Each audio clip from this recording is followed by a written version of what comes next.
Hi folks, today we're going to learn about adding and subtracting mixed numbers and multiplying a fraction or a mixed number by a whole number. So we're going to start with addition of fractions, and it's a pretty simple process as far as adding fractions and mixed numbers go. I'll do a couple of examples. I'm going to try to keep these videos under 15 minutes. That's sometimes hard to do, but I'm going to try to work through these. If it seems like I'm going a little fast, you'll just may have to watch the video twice. I'm trying to get a lot of information into 15 minutes or less is my goal. So I'm going to get started. We're going to start with this example, 1 3/10. The way it is on your worksheet this week is it's kind of laid out vertically like this. Oftentimes we see this number on the side here. It doesn't really matter. We can think about these just like we do regular addition. So I notice in this example that the numerator of both numbers is the same, and addition, I'm just going to start in this column with my fractions. I could think of this as 1 plus 3/10 plus 2 plus 3/10.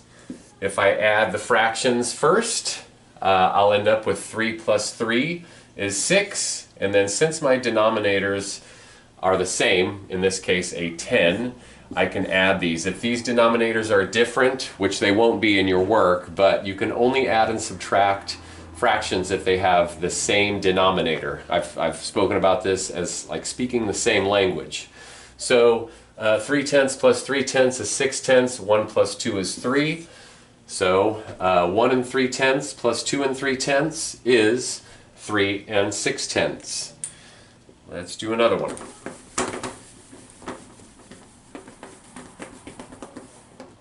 Next one's going to be 2 1/2. 2 1/2 plus 2 1/2. Again, I'll start with my fraction side. 1/2 plus 1/2 is 2/2.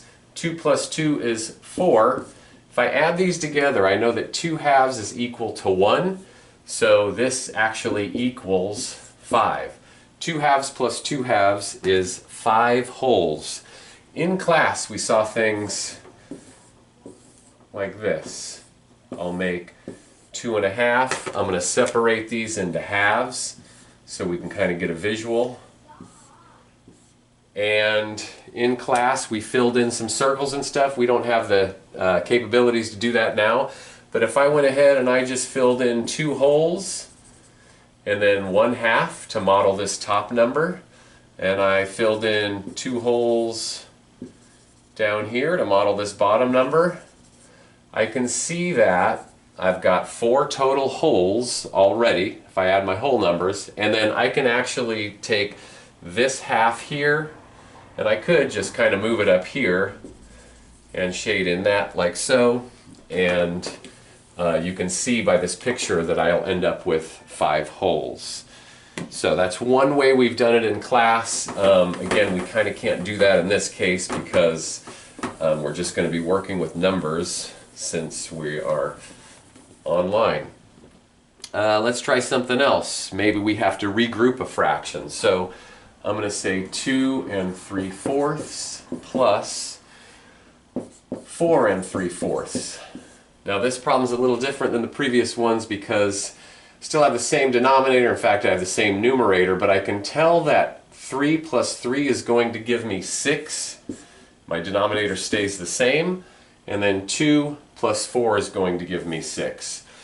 This is kind of a mixed number with an improper fraction. So what we should do is we know that we can take this 6/4 and break it into 4/4 plus 2/4. This is going to equal 1. So essentially I have 6 plus 1 plus 2/4, which is going to give me a total of 7 2/4. Just like we regroup in regular addition, in this case we end up with an improper fraction here. So we can turn this into 6/4 equals 1 whole, and I would have 2/4, or I will have 2/4 left over. So 7 2/4 is the answer to that. I suggest when you're adding, you add the fractions first, add the whole numbers second, and if you end up with an improper fraction, you convert that improper fraction into a regular fraction, and you kind of with a whole, if you can make a whole. And any improper fraction, like I've said before, by definition is greater than 1. Improper fraction, again, is a fraction where the numerator or top number is greater than the denominator or bottom number. So, addition is a little bit less complicated than subtraction. So let's do some subtraction problems and see how we do. We're going to start off with 9 and 3/8 minus 7 and 1/8. Now here I notice the top number. In a subtraction problem, your top number is always going to be greater than your bottom number. We're subtracting 7 and 1/8 from 9 and 3/8. So I'm going to start with my fractions. I notice that this numerator is greater than this numerator, so 3 minus 1 is 2. And just like in addition, with subtraction, you have to have the same denominator. And we do in this case, and you will no matter what on the worksheets that you're doing today or throughout this week. So 3/8 minus 1/8 is 2/8, and 9 minus 7 is 2. So 9 and 3/8 minus 7 and 1/8 is 2 and 2/8, and that's your answer. Again, this could be written with this number over here. I kind of like it vertically. I can see my sort of place values. Here we have the ones place, and then we have kind of a fraction place, not really a tenths or a hundredths, but eighths in that case. Let's try another one. 8 and 1/5. Excuse me, 8 and 3/5 minus 3 and 1/5. So again, I notice that this top numerator is greater than or bigger than this 1. 3 minus 1 is 2. I end up with 5 in my denominator because that's the denominator that's given, and then 8 minus 3 is 5. So what can I do to check this problem? Well, just like in regular subtraction, for instance, 8 minus 3 is 5. If I add back up, 8 minus 3 is 5, 5 plus 3 is 8. I can check my work that way. Same with subtraction with fractions. So 2/5 plus 1/5 is 3/5. 5 plus 3 is 8. And this will always work out if your answer is correct. These should all, if you subtract something, if you add upwards, you will always be able to check your work that way.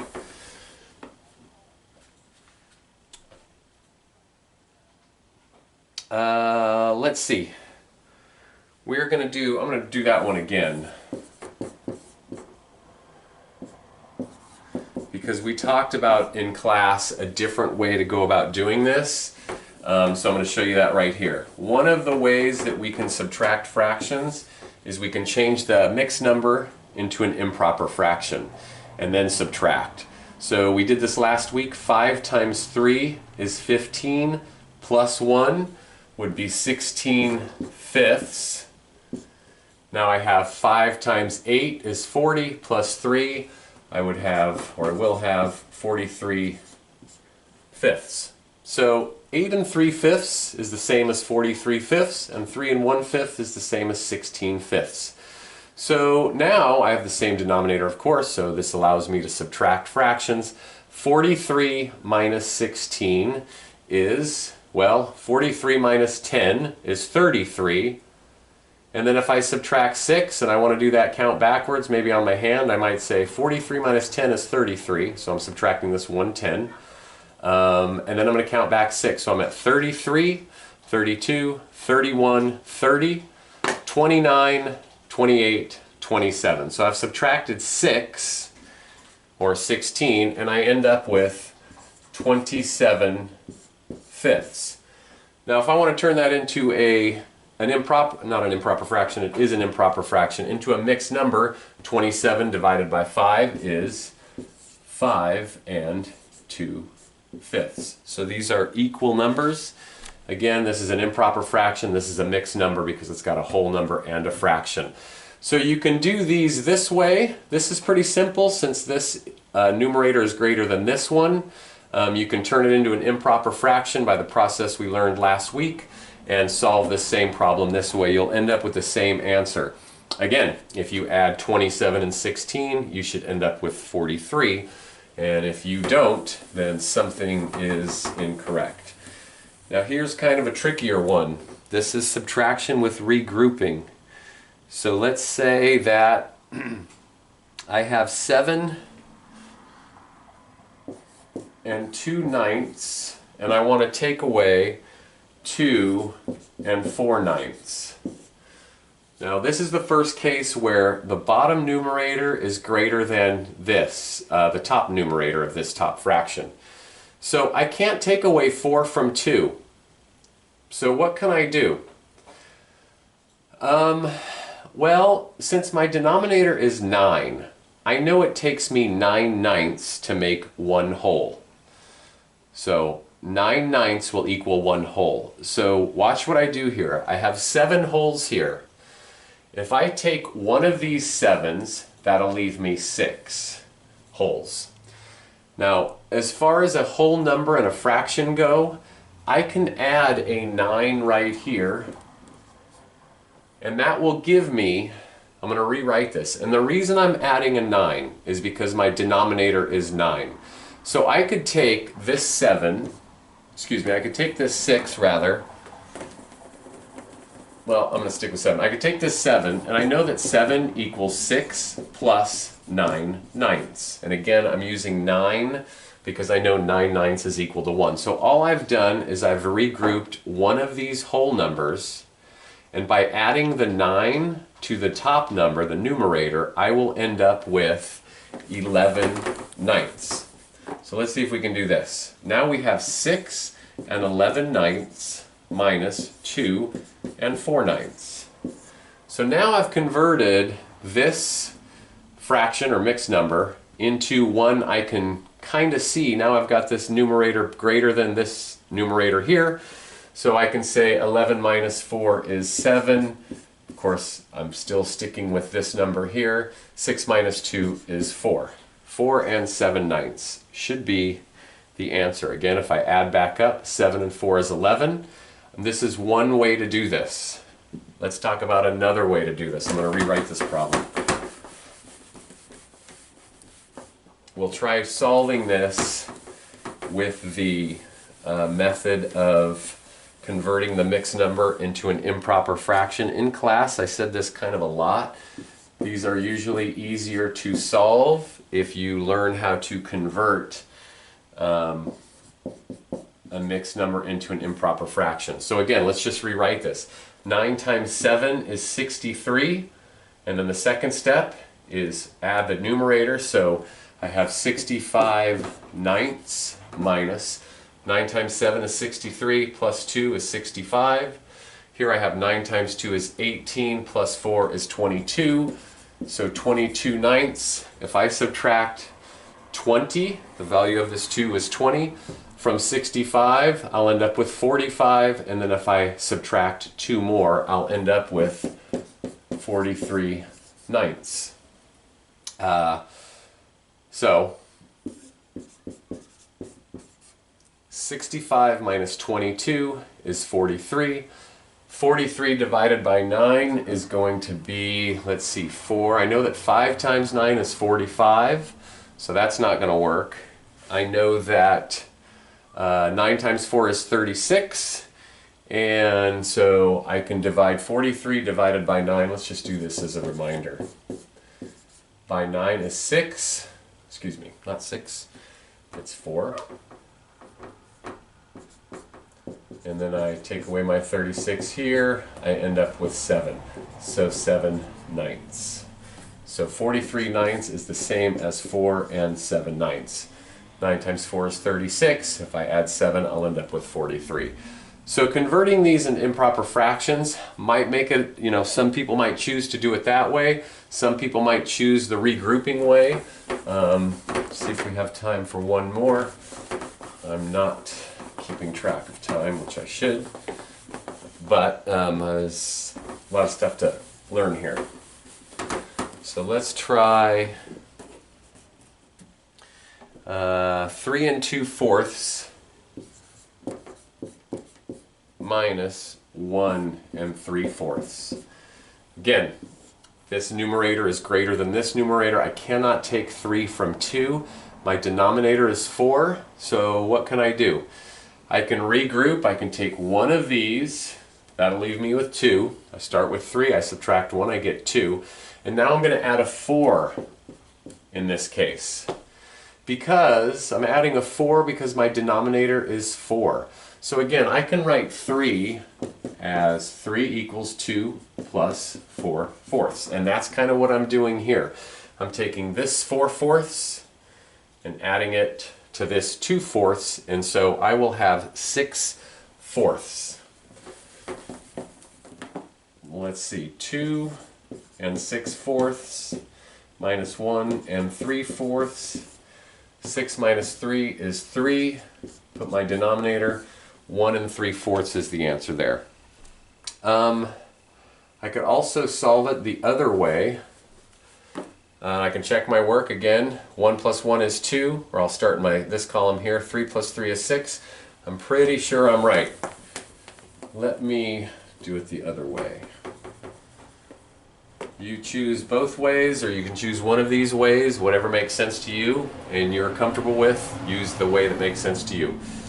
4 times 3 is 12 plus 2, so I would have 14/4 minus 4 times 1 is 4 plus 3, 7/4. If I subtract these, I end up with 7/4. Of course, I can write that as 4/4 plus 3/4 because 4 plus 3 is 7, which equals 1 3/4, which is the answer that we got a second ago.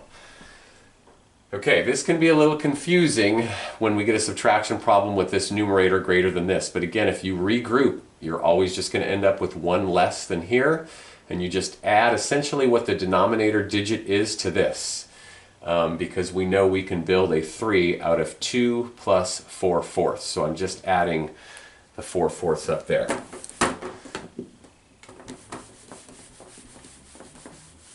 Let's try one more and then we're going to work on some multiplication. I lost my eraser. So let's see. Let's just take 4 4/8 minus 2 7/8. This is another example of where we'll have to regroup. So I notice that this numerator is greater than this number. I cannot subtract 7 from 4, but what I can do is regroup one of these 1-wholes, which will leave me with 3, and then I'll add 8 up here. I'm adding 8 in this case because my denominator is 8. So this is going to be 3 12/8 if I rewrite this, and I suggest you do. If it makes, I like to write more things than possibly I need just to keep track of what I'm doing. Now I see that 12 minus 7 is 5/8, or 12 minus 7 is 5, and then of course that goes over my denominator. 3 minus 2 is 1. So 4 4/8 minus 2 7/8 will give me 1 5/8. I'm going to rewrite that over here, and we'll solve it the other way. 2 7/8. So we'll kind of rewrite this as 8 times 4 is 32 plus 4. So here I have 36/8. 36/8 is an improper fraction that's equal to 4 4/8. I'm going to subtract 8 times 2 is 16 plus 7. 16 and 7 is 23. I know that 36 minus 20 will give me 16. Minus 3 will give me 13. So if I end up with 13/8, right, 36 minus 20, this 2 is equal to 20 because it's in the tens place. 36 minus 20 is 26 and then 16, and then I subtract 3 more, I'll end up at 13. If I want to turn this back into a mixed number or turn it into a mixed number, I know that this is 8/8 plus 5/8, which equals 1 5/8. So the regrouping method here, or the improper fraction method, this is one way. In class we had a lot of circles, worksheets with circles where you would cross out whole numbers and then make a tick mark every time you were crossing off a third or a fourth or a fifth or whatever the case, whatever the problem was. We can't really do that here, so we're just going to learn the sort of the conceptual way of what we're doing. Now we know about unit fractions and all kinds of other things, mixed numbers, improper fractions, and so this should start making sense to folks if it hasn't already. One more thing, we're going to multiply. So when we multiply, let's say for instance 3 times 1/6, like we talked about a week or two ago, that's the same as 3/6, right? If I have 3 1/6, I have 3 1/6 or 3/6. Again, every whole number has an invisible 1. 3 divided by 1 is 3. We don't write this, but in multiplication, we basically multiply the numerator times the numerator, the denominator by the denominator, this invisible 1, or you can think of this, in these cases in 4th grade, your denominator will always be the same, but just so you know, multiplying fraction is numerator times the numerator. 3 times 1 is 3, 1 times 6 is 6. So you basically just cross multiply. Let's try another one. 2 times 5/6 is going to be 2 times 5 is 10 sixths.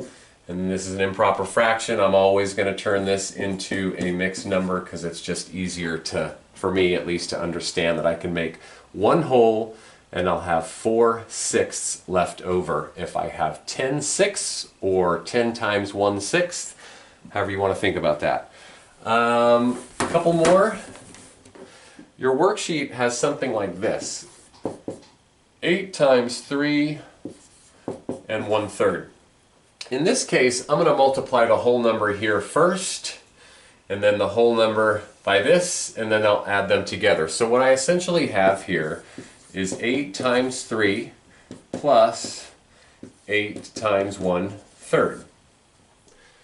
It's kind of hard to do it. It's kind of hard to do it any other way. I could turn this into an improper fraction and do that, but I think that's a step that you might learn later. I think if you think about this as 8 times 3 and then 8 1/3, 8 times 3 is 24 plus 8 times 1/3 is 8/3. Now here's an important part. I see that this is an improper fraction, so I have to make it into something that's a mixed number. Let's see, that's going to be 2/3 because 3 plus 3 plus 2 is 8. And then of course I'll have my 24 here. This is the same as 24 plus 1 plus 1 plus 2/3, which equals 26 and 2/3 would be the answer for that one. 24, 25, 26. 24, 25, 26 plus 2/3. Okay, I think we have time for one more. Remember, when you're multiplying a mixed number by a whole number, you're going to want to kind of do two multiplication problems. We have 3 times 4 and 5, 6. So this equals 3 times 4 plus 3 times 5, 6. 3 times 4 is 12. Again, 3 times the whole number times the whole number, and then whole number times the fraction. So 3 times 4 is 12 plus 3 times 5, 6. Again, 3 times 5 is 15. I keep my denominator. Again, I know that I can make a 15 or build a 15.